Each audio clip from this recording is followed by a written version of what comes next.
I mean, this is something from earlier in my career, but I always had a saying that, a lot of times women will make a point and then there'll be chatter around it, and then a man will make the same point. And I always, because I'm from Long Island and whatever, I'm a little snarky. I always said, that's like a really excellent point. I wish I had made it 10 minutes ago. But not everyone. I think I did. But I think I did. Wait a minute.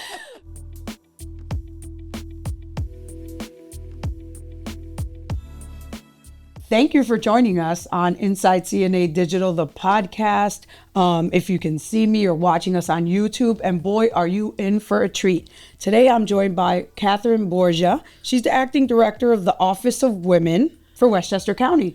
So admittedly, I didn't know there was an office for women. I'm super excited to hear more about what the office does. And I am so impressed with Catherine. I know you're in for a treat, so buckle up. Catherine, welcome. Thank you. Thank you so much. Yes, it is so cool. We're going to talk a little bit later about some of the integration we're going to have later with the women's summit this month, actually in a couple of weeks from when we're filming. But before that, I want you to tell the audience about yourself, your background, kind of what led you to where you are today. Sure. Well, I actually started out in marketing and communications very early in my career, right out of college and right out of business school.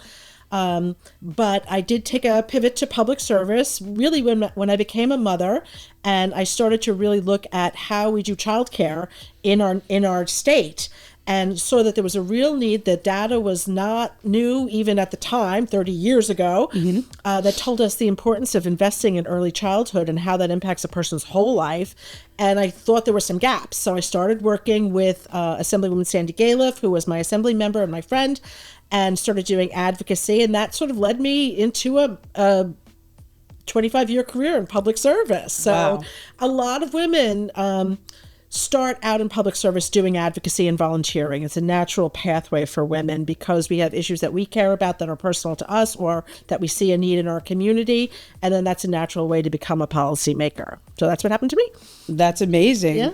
So were you always New York based when you worked in marketing and communications? Yes, I was New York City based. Yeah, I worked for Commerce Clearinghouse and some of their subsidiaries. They're a very large financial and legal publishing company. Now they're part of Cluers, which is obviously a huge multinational. Yeah.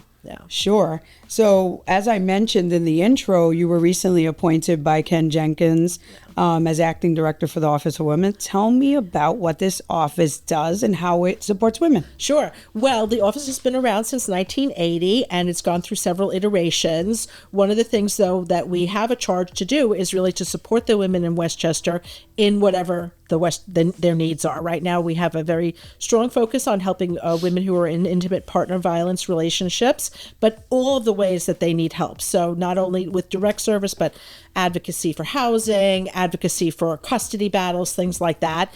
And then my charge from the county executive, from Ken Jenkins, is to expand those services, expand the services to women's empowerment, women's economic development. I've been a member of the Westchester Women's Agenda for many years and looking at what they've identified as the needs for women in Westchester.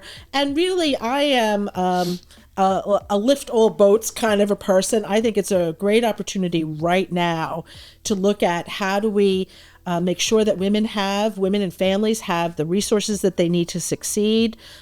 Before we started taping, you were talking a little bit about women's entrepreneurship. I really want to support that. I really want to support women's rights in every way, legal rights, financial rights, making sure that health concerns, there's a lot of opportunity. So I'm really looking forward to this being a very significant resource for the women of Westchester. Yeah, I mean, I think that's what's so exciting, and I kind of mentioned this earlier in our pre-show, that's so exciting for me to talk to you because I think there's such an opportunity here. And we talked a little bit about the progress that's been made to date, but that there's so much more work to be done. What programs or resources are you most proud of that are making a measurable impact in the community? So for most of my career, I was a legislator. I was on the village board in Austin, then I was the town supervisor in Austin, and then for 12 years I was as a county legislator. And in my legislative career, I really did focus on what are practical things that we can do to make life easier for people. And that's always been a mission of mine. I think there's really intractable problems in society that it's hard to fix, things like misogyny or racism or cruelty, but there are also things that we can fix. And some of the things we can fix are, how do we make childcare accessible to more people? So that was always a focus of mine. How do we do things like three things I give examples of in this role? My last significant piece of legislation was opening the Office of Housing Counsel, and that was to make sure that tenants had rights when they went in for eviction prevention or any kind of court proceedings, and also had resources, because housing is a problem that impacts everyone in Westchester County, except I would say for maybe the very highest income earners. And it's an area that really has economic impact all the way down. It really is it's one of the most significant issues that impact women and families. And I really want to make sure that women have access to adequate housing. Women have the representation that they need when they have housing difficulties. That's one of the issues that the 2022 Westchester Women's Agenda Status of Women identified as a high priority. So there are some things that are big problems, but that we can solve. Women's economic development, women's health. These are things that I think we have the opportunity to have significant impact on. I think things are better. And there's more attention paid, Sure. But there's not enough attention paid. And there's so much history of not focusing on women with respect to these issues that there's a lot of opportunity. Two other things that I did that were significant in my legislative role, specifically impacting women, is we worked on earned paid sick leave. It turns out that in Westchester County, the people who were most at risk of having to go to work while they were sick, it was largely women. It was people who worked in home health aides, people who worked in restaurants and food service, and people who worked in school as like monitors, not part of unions. So very risky jobs. Exactly, like going to work sick. Exactly. So just from a health perspective, it made a lot of sense to do this. What we also found was economically it made sense as well. And this is sort of my sweet spot. I do have an MBA. I like the budget. I like the numbers, and I like to do social good with a way that also makes economic sense. So when we did the analysis in Westchester County, we saw that actually having companies who didn't provide earned paid sick leave, that it was a net positive for their bottom line to provide that. And it wasn't only the social benefits of people not going to work sick and making your salad for lunch when they were sick, or taking care of your frail elderly family member when they're sick, which also has huge costs, societal costs and economic costs if disease is endemic and it spreads. So that was a piece of legislation that really impacted women. I also did a salary transparency law, which was something that many people in New York State had tried to get passed, including my mentor, Assemblywoman Galef, that said, frequently in employment forms, you write down what your current salary is, and then the offer that they make to you is based on that, right? Mm-hmm. So we did two pieces of legislation that really helped women in this way. So one was not allowing that to be the basis of not allowing that to be asked in the interview process, and then the follow-up legislation was also for posting jobs in Westchester County, you post a salary range. So everyone comes in with the same base knowledge and can do their negotiations for what's important to them. Sure. It doesn't mean that you can't say what your salary was if that's what you choose in the negotiation process of getting a job, but they can't ask you. Because what we found was if women start out lower and young women are not, here's the thing we can change, not taught negotiation skills in the same way that young men are. Yes. And then the gap just grows. Sure. And the gap just grows as a career goes on. So you could be a very successful woman making $30,000, $40,000, $50,000, $100,000 less than your counterpart who who knew that information going in and then was also able to successfully negotiate. So that's the kind of thing that I love to do, which is very practical solutions, but that really do make sure that people can reach their full potential. And I really do believe in women's economic empowerment. I think there's so many studies on this that shows that everyone in society, in a family, benefits when women have economic wherewithal. With my friend, now Assemblywoman Dana Levenberg, we started the Ostling Microfund about 25 years ago to help with that, because we saw that when women have extra resources, it goes into the community. And we love that idea that, a rising tide rises all boats. So, yeah. And plus we want people to have money to pay for their kids, math tutoring, should they need it. Or want it, right? Or want it, yes. Yeah. It is. It does feel like, and I think one of the agenda or kind of goals of the office was equality and kind of leveling that playing field for women. Sure. Which I think is so important as a woman-owned business. Yeah, and we're at the next stage. You said this really, I think, very well, which is that some of the old fights have been won, right? And my mother worked on women's rights when I was a girl, in the 70s. But there's a next level that we need to get to. Sure. So we should band together to get there, and that it impacts everyone. And this is the Office for Women, and we are concerned about women and families, but honestly, it benefits everybody, of society, all of society. And I'll tell you, this is sort of a nice story. As legislators, frequently you find that there's unintended consequences that you haven't thought of about legislation. Usually they're bad. Sure. You can see that. And you need to fix something, right? Sure. But there was an unintended consequence about the salary transparency bill that I didn't anticipate, which is an older gentleman who had been retired for many years, but needed a job that paid, in the mid-range. But he needed that. He needed that job. He had retired as an executive, making a very high salary, high six-figure salary, but he needed something to supplement just because that's the circumstances that he was in.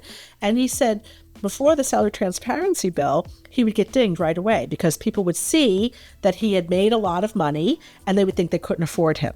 So salary transparency actually helped him to get a job, a supplementary job that he needed as a retired person. So sometimes the unintended consequences are you help more people, and how great is that? Right. Yeah. No, and I think there's, unfortunately, in the recent past, there's been some noise whenever there's too much focus one way or another. But I think that there's absolutely still a lot of work to do to get the women who, are in need the support and resources that, and that starts with people like you. So that's super important.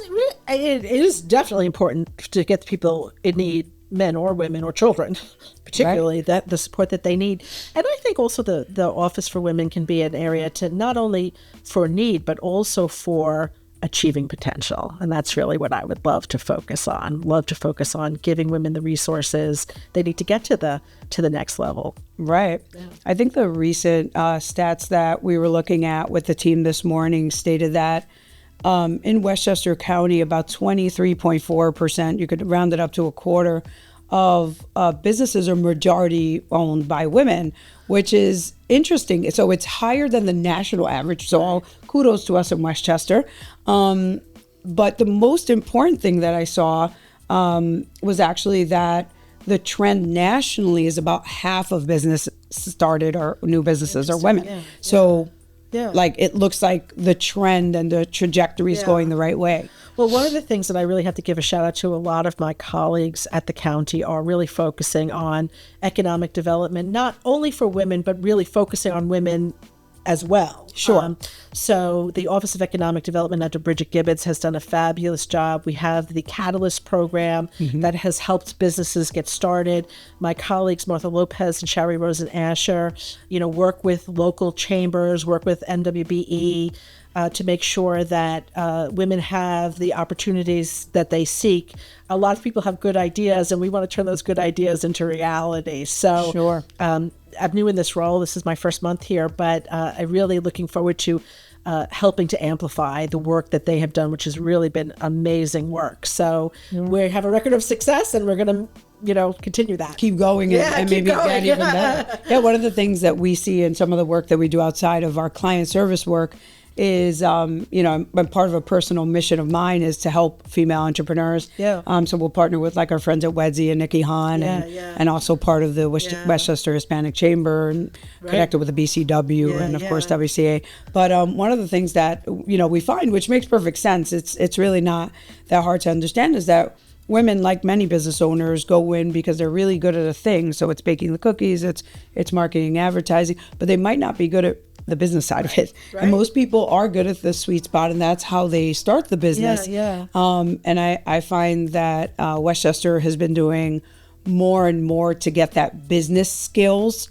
part up for women, so that they understand not only whatever skill set they're so good at made them want to start a business, but actually kind of translate that into a successful business endeavor. I think that's very important. And also, we have the business expertise here in Westchester County. We couldn't be more fortunate with our human resources that we have here in Westchester. So agreed. Now, speaking of exciting things that we have going on, the Westchester Women's Summit, I know that Westchester County is a partner and a major kind of advocate and sponsor. So tell me a little bit about why supporting women's leadership, specifically around the summit and advancement, is a priority right now.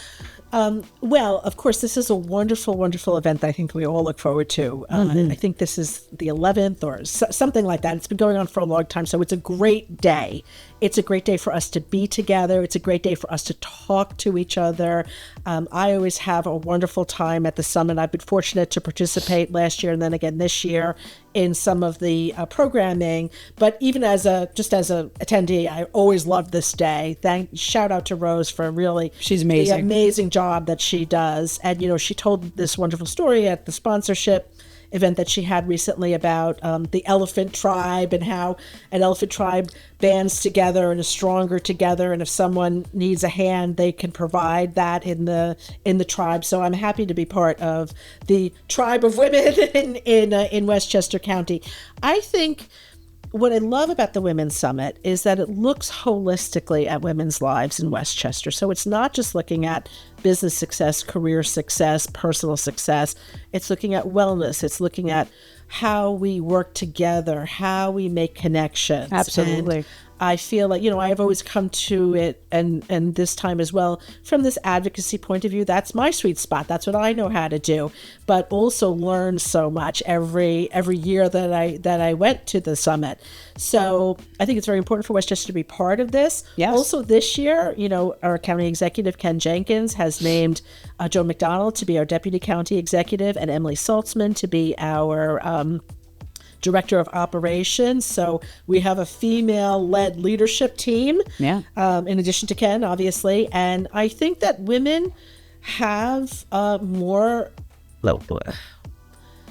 have a different type of leadership. And I think for a lot of women, making sure that everyone under them succeeds is really, really, really important. When I was on the board of legislators, we had a time, several years, where we actually had a majority of women as legislators. We weren't all the same political affiliation. Right. Some Republicans, some Democrats. But we got together as women legislators and decided that there were some things that were going on that were a little testosterone driven that we were not going to permit anymore. So we chose that in meetings, we weren't going to allow another woman to be spoken over, to be interrupted. We would say, please let so-and-so finish her point. And honestly, it took, I'm going to say, 2 months, not a long time, for the whole dynamic of the floor to change. And we were really proud of that. And we didn't always agree on things, even among the same political affiliation. You don't always agree with your colleagues on things, but we all want to be heard. And we also didn't like, this is something from earlier in my career, but I always had a saying that, a lot of times women will make a point and then there'll be chatter around it, and then a man will make the same point. And I always, because I'm from Long Island and whatever, I'm a little snarky. I always said, that's like a really excellent point. I wish I had made it 10 minutes ago. But not everyone. I think I did. But I think I did. Wait a minute. But not everyone feels comfortable doing that. You know, Sure, we all have our approach. Using humor in that way, right? Right. But for us to support each other was so significant. And I think there's only one colleague from that time who is still on the board, and that's Legislator Margaret Kunzio, who's actually a registered conservative. So she didn't have a gang. She was the only one of her kind.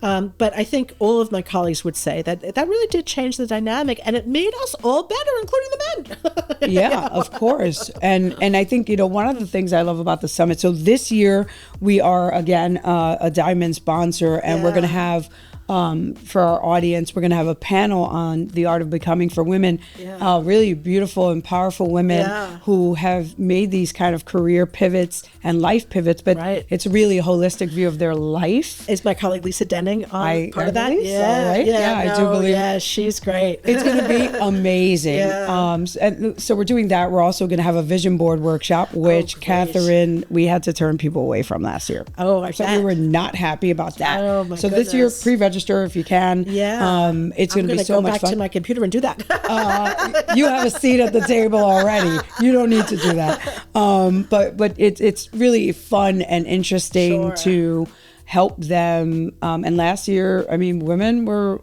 we have a pact before we start the process in terms of confidentiality and intimacy and allowing people to really share. And people were really, really open and supported, and it was a really beautiful experience. So the vision board workshop, the only thing I wasn't ready for, Catherine, honestly, was when the news cameras came into the middle of the process. And I didn't know that was going to happen. So we're trying to keep it together while news cameras. You're better prepared this year. So come on in this time. We're going to know. Well, I love that. I think that is so beautiful and brilliant to do that. And it's really perfect. Exactly what you were saying about what the summit does is bring women together in a way that is, allows leadership to grow, allows personal growth. So thanks for doing that. Oh, it is our pleasure. We have so much fun. Now, from your perspective, I mean, I have my perspective on this too, but what do you think makes Westchester an especially strong place for women to thrive? Well, I think some of it's proximity to New York City, obviously. I mean, I think a lot of us who are here now grew up in the greater metropolitan area, which exposes you, of course, to many, many, many different types of people, different ideas, different things. Westchester, I think, is a nurturing place, and it's a creative place. Demographically, we do have a lot of people who are highly educated. It's a reason that businesses are attracted to come to Westchester. We've made ourselves known in some industries, including creative industries. And it's beautiful here. The resources that we have here are parks, the social services that we have, our community building, all of the organizations that work together, our nonprofit sector that works together. It's really a place where all the pieces fit together to help women succeed. And we want to see women succeed. That's a strong priority, not only of the county government, but I think of our society. We are a place where women can really grow and thrive, and we all benefit from that. And that's something that I would say is we used to say Westchester. That's I'm a little biased. I might use that. One of the Westchester characteristics, right? Yes, as someone who was raised in the city and then did my undergrad in Long Island. To shout out to Long Island. I do love Long Island, and a lot of my good friends are there. But really fell in love with Westchester. It felt like the best of all worlds. Like if I wanted Broadway and that, I could just get there in 30 minutes, no problem. Absolutely. But really here, if I wanted to walk in a park or have a downtown experience, it was just a beautiful balance. We have everything. That's why we park C&A here. Because when I started the business, there weren't too many agencies that look like New York agencies. Still to this day, there aren't too many. But when you see the space, thank you. We were looking to kind of bring that energy and spice and creativity here because there were, I don't know, 1,000 or 2,000 ad agencies in New York City. Right. So saturated. Right. And there were people who were kind of getting sick of the commute right? And they wanted to find a cool creative agency without having to commute into the city. As nice as it is, it does get a little old. And so that's why we parked ourselves here. But I have to say, Catherine, it has been an absolute pleasure connecting with you. Same. You know, our audience fun is conversation. a lot of fun. And the Westchester Women's Summit is going to be a blast Great this day. year. Can't wait to spend some of that time with you. Absolutely. Thank you for joining us. Definitely check out Catherine. She's just getting started, first month in, but I'm sure she's going to do a lot of great things for Westchester. Thank you again for being here. Thank you so much for having me. Really a pleasure. It was such a good time. Until next time on Inside C&A Digital, the podcast.